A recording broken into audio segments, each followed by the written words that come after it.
জন খেটে খাস, চাকরগিরি করি, সেটা স্বীকার করবি বাড়া, ঠিক আছে? আবে গান্ডচোদা প্লাস্টিক ফাটা মাল, তুই কাকে জন খেটে খাস চাকরগিরি করার কথা বলছিস বে? ওই ইন্ডিয়ান আর্মির জন্যই বে তুই শান্তি ঘুমোতে পারিস রে গান্ড মাল। আর এটা ক্ষমতা রাখবি, তুমি এমন কোনো বাল হয়ে পারোনি। আবে গান্ডচোদা বাল, তুই কোথাকার হরিদাস পালবে? কাচোদা কোথাকার, তোমাকে বায়না দেওয়া হয় বলেই তুমি ডিউটি করো। আবে গান্ডচোদা, তুই বেতনের কথা বলছিস, গান্ডচোদা তোর দুটো আন্ডকোষ বিক্রি করো না, ওই ওনারা যা আমাদের জন্য করে না তার 1% ঋণ শোধ করতে পারবি না রে গান্ডচোদা তুলতে চাস। খালি টাকা নেওয়ার দরকার কি, তাহলে ভালোবাসা যখন থাকে। এই স্টেরয়েড ফাটা কালো বোদাটাকে না নেংটো করে উল্টো করে বিছুতি পাতা দিয়ে কেলানো উচিত। আমার দেশের বিরুদ্ধে দুটো চারটে কথা বলে ফেলেছিলাম, তার জন্য আমি মন থেকে ক্ষমা প্রার্থী। ভাই বলে কি ক্ষমা প্রার্থী? ভাই এ হলো একটা দেশদ্রোহী, হলো গান্ডু মাল। একে ভাই উল্টো করে নেংটো করে জল বিছাতি দিয়ে কেলিয়ে কেলিয়ে দেশ থেকে বার করা উচিত।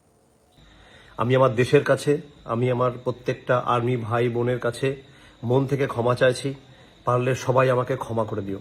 তুই আমাদের দেশের যে আর্মিদের যেভাবে অপমান করেছিস না, তুই ক্ষমার অযোগ্য।